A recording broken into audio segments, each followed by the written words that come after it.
you hear something?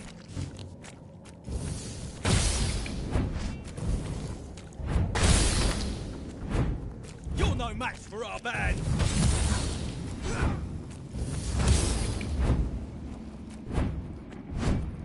You'll regret this!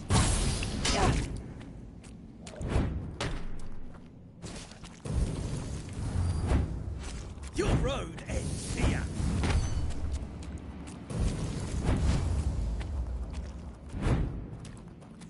This is my lucky day!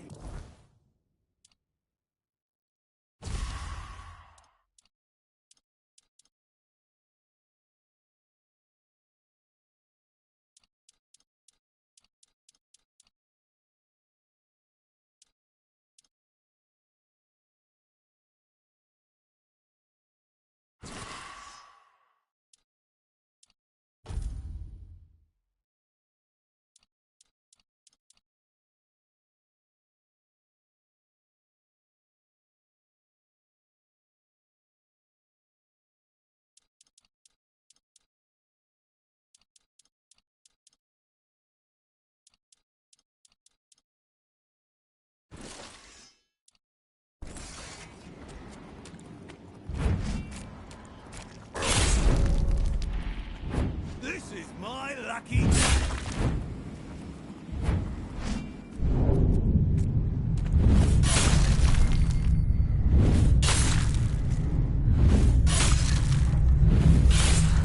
We'll make short work of you!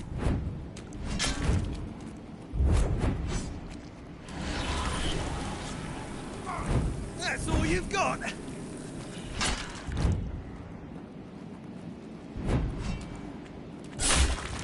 Your wealth is ours!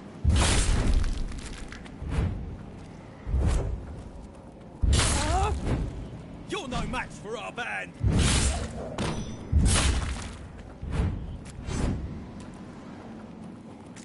Your wealth is ours!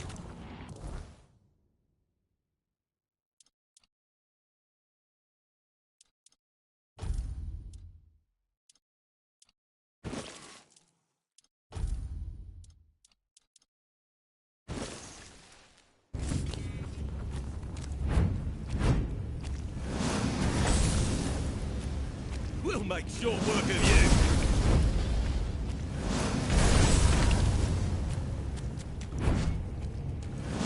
Your wealth is ours!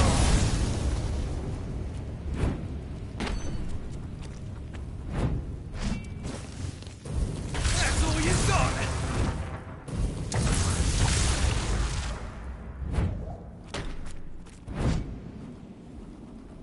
We'll make short work of you!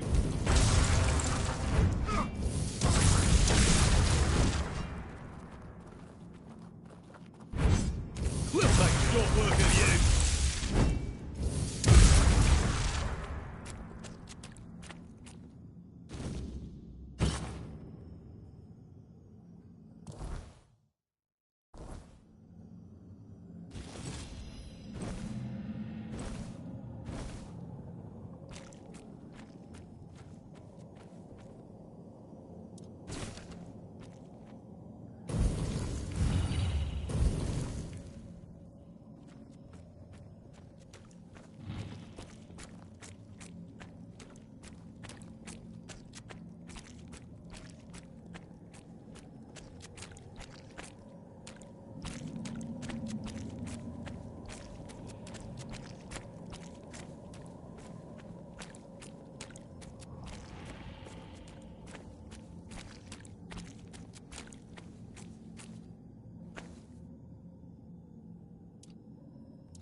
No need for that, is there?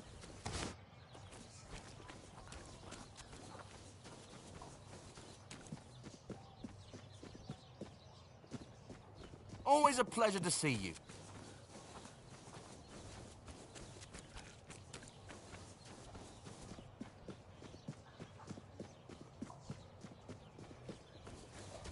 Have some spare food or coin?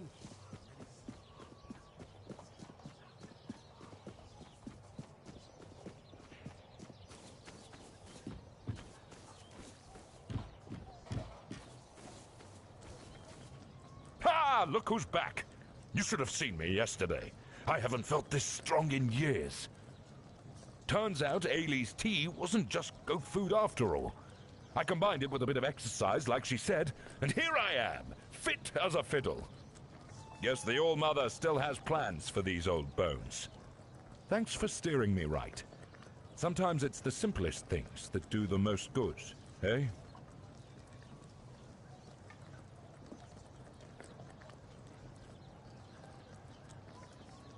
Yes?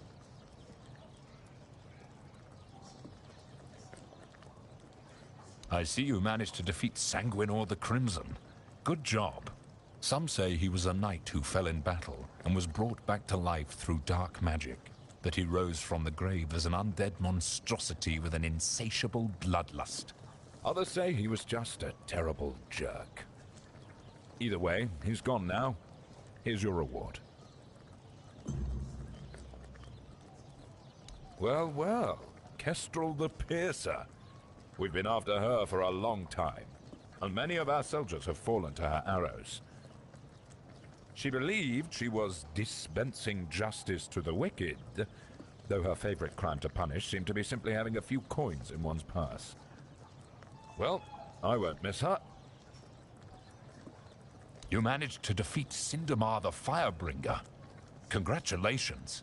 Long ago, when Cindermar wasn't Cindermar and wasn't bringing anything, he was just a common townsman, deeply devoted to the All-Mother. At least, that's what everyone thought. Secretly, he was studying forbidden fire-summoning magic. Eventually, he stopped hiding it. You can imagine the havoc. Personally, I'd take 100 Furkets over one Cindermar any day. It's a good thing you managed to stop him. I'll await your return.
Spare a coin for the hungry.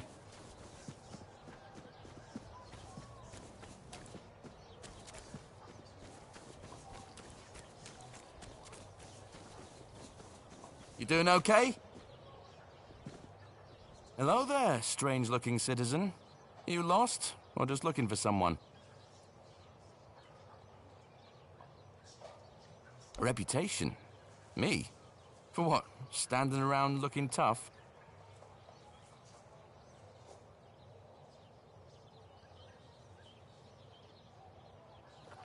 Oi, wait a moment. You think I stole those books? Beautiful Liliana is sacred to me, all right? I'd never touch Vrel's stash, I swear. I was saving up for the new volume. Now it's gone? How the hell am I supposed to know what happens to Liliana next? No! I dunno. But there's this red priest hanging around who loves scaring the crap out of soldiers. Always preaching doom and sin, you know? And you know what's worse? That damn priest saying Liliana's, inspiring moments are why I'll be cursed. He told me I'd grow hair on the inside of my palms. What kind of nutter says that to a bloke? Is that even a thing? Damn brother Ismat got me paranoid.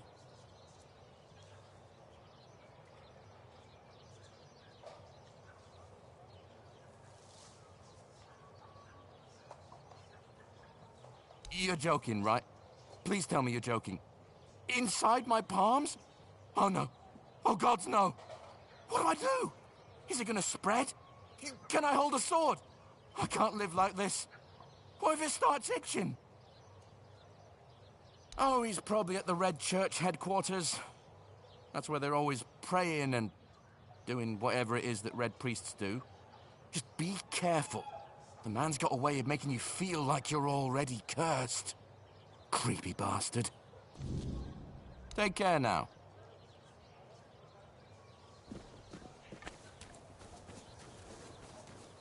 Always a pleasure to see you.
Have some spare food or coin?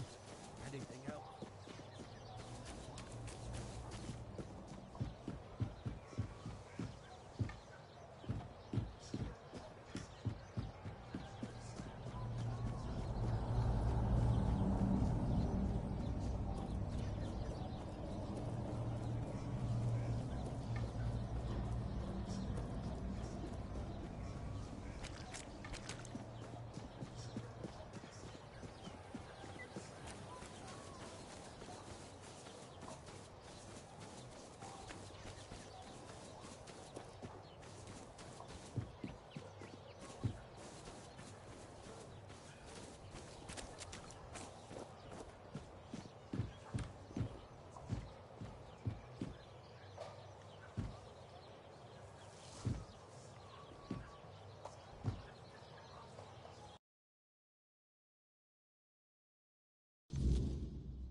We are the sanctified martyrs. Through blood we strive for purity. Through purity we serve the people. Through service and duty we ascend to holiness. It is not...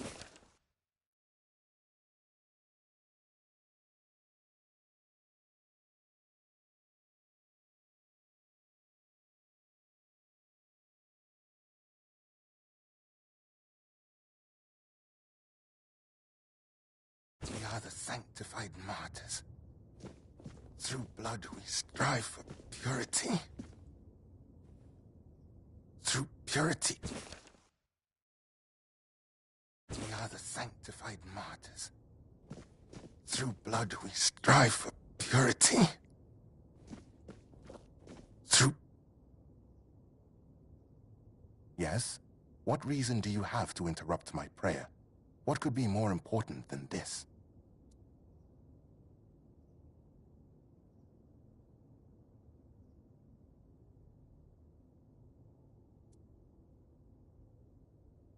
I know which sinner you speak of.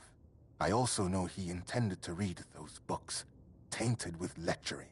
I could not allow that. because I know all too well what they do to minds prone to living in impurity, as I know what that man intended to do with his sweaty hands panting over the next chapter.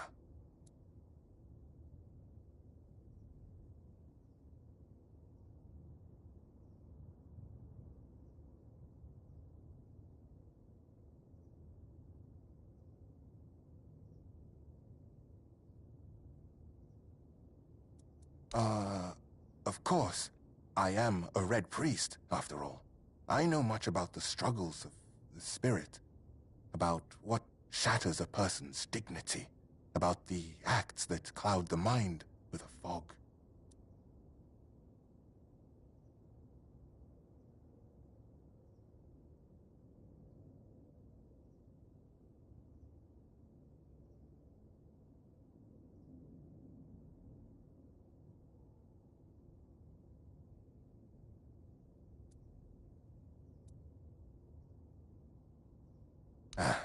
I see. You won't let this go. Yes, I stole those books that are thick with words yet imparting no virtue, filled with vulgar, scandalous illustrations. What did I plan? To burn them, of course. That is what Miss Liliana deserves. That is the fate that befalls a rakish infidel.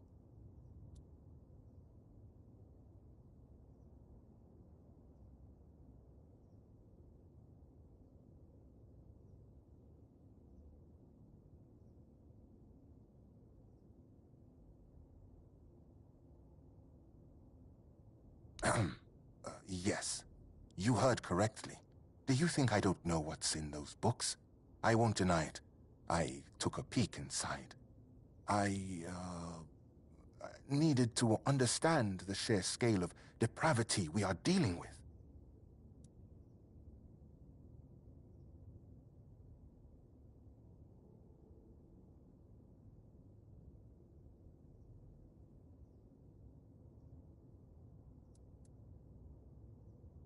I must refuse you. We will not return these books. They are now part of the Red Church's property. And through me, the Church will decide their fate. They end in fire, where they belong. It is decided. I acknowledge that sin is a natural part of the soul, yet equally natural should be penance, to free oneself from that sin. Chasteness does not come easily, but that is why it is a virtue, granting oneself relief through such primitive and vulgar acts, engaging with something as vile as these books. Have you read A Sermon on the Paths of Discipline by Brother Flamen? He makes a proper statement about those types of deviations. Hands that stray toward idle pleasures build no temple.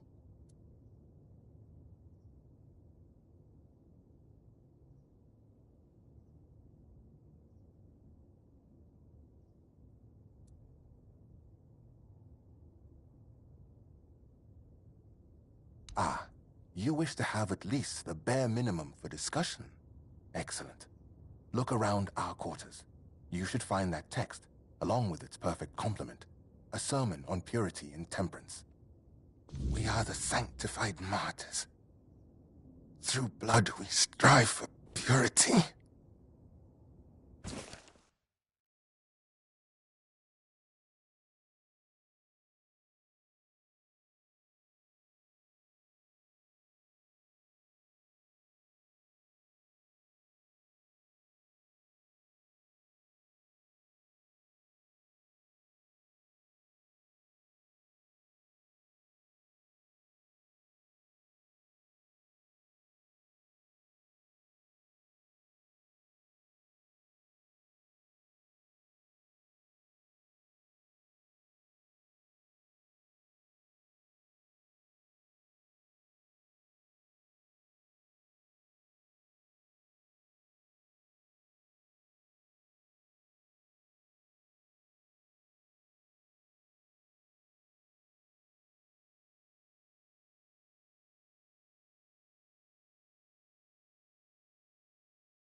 We are the sanctified martyrs.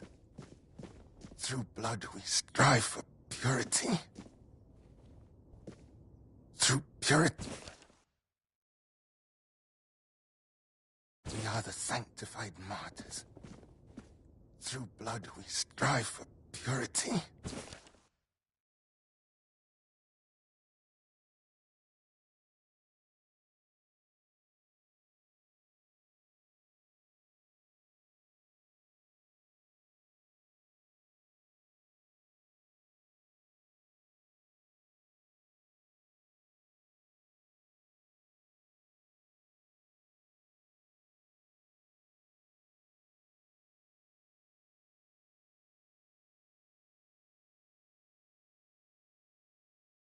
We are the sanctified martyrs. Through blood we strive for purity. Through pure... You have returned. My decision remains unchanged. All of Liliana's books will burn as soon as I finish my prayer. So, what has someone like you gleaned from them? I am most curious, especially since it's written that a hand that lingers on selfish desire serves no purpose higher than itself. Know this, the seed is sacred, meant not for waste, but for the cultivation of life and the service of greater purpose.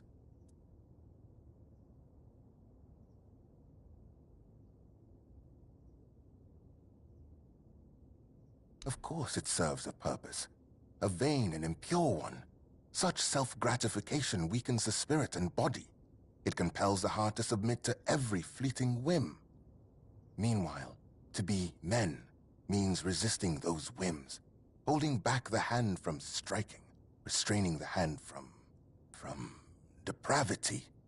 How can a man be ready to protect his loved ones if he's so willing to blind himself through sin? Just to remind you, a blind man cannot fulfill his service either to his kin or Kay, which makes him barren and forever lost.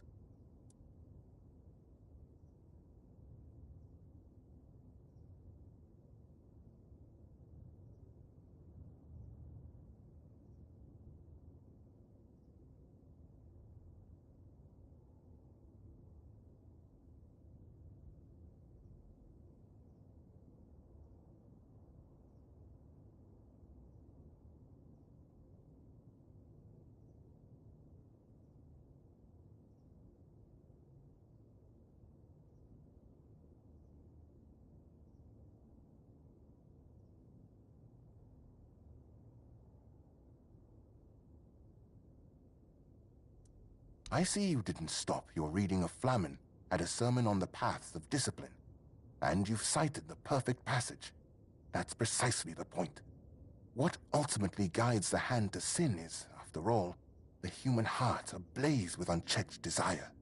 The same sermon says, "Remember, therefore, that the gift of life is for sharing and not for consuming alone." Woe, then, to the hearts driven by selfish desire, as those hearts won't listen to the word.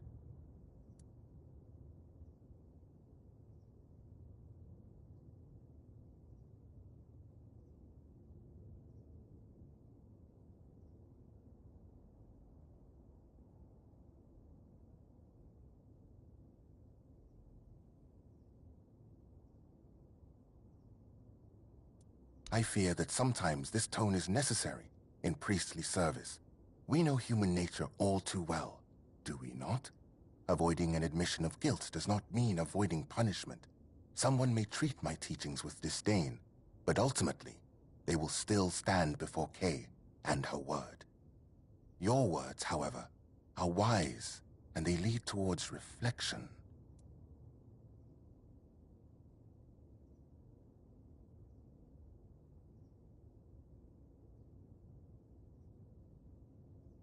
And there it is, the image of modern humanity, knowing no virtues.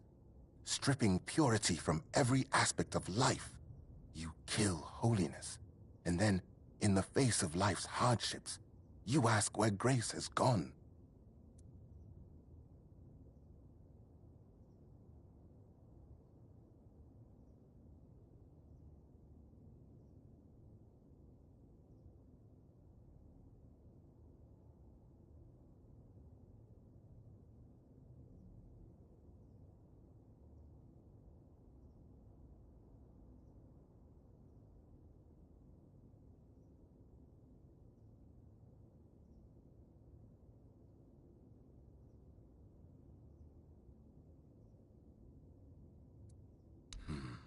Do not waste your time searching for trivial problems.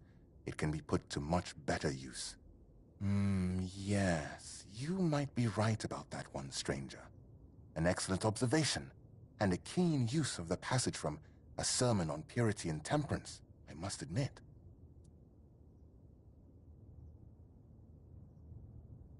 This is not about control, my child, but about opening the eyes of those who cannot see. Would it not be better if each of us were ready to receive the prophet's word? A body that succumbs to temptation is a weak body. That is precisely why we must maintain purity, to be ready at any moment to receive the grace of the prophet. As Brother Flamen says, treat your body like a sacred place, not a disgusting brothel, as the pursuits of bodily pleasures is like blindness.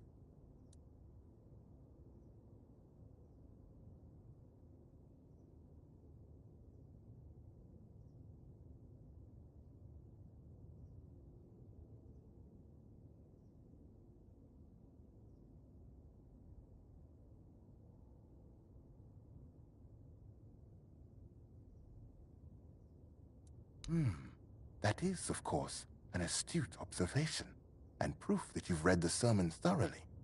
However, I am full of faith that I have been placed on this path precisely to make such judgments in the prophet's name.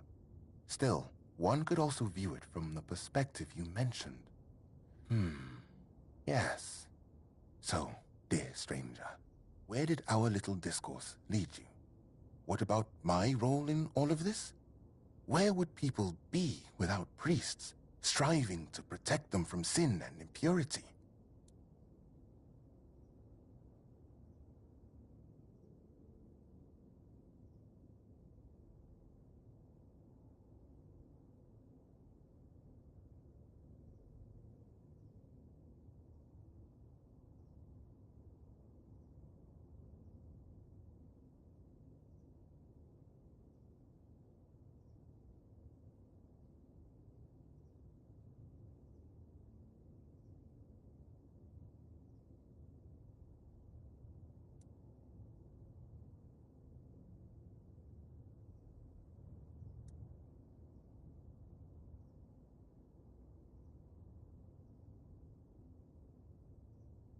It is true that I myself was not always a priest. I did not always live guided by purity. Did that make me someone who hurt others, or a bad person? I believe it did not. That's a thought worth remembering. Enough, stranger. I see you've tried, but I won't debate matters of faith further. I remain unshaken. The books will burn. Now, let me return to my prayer.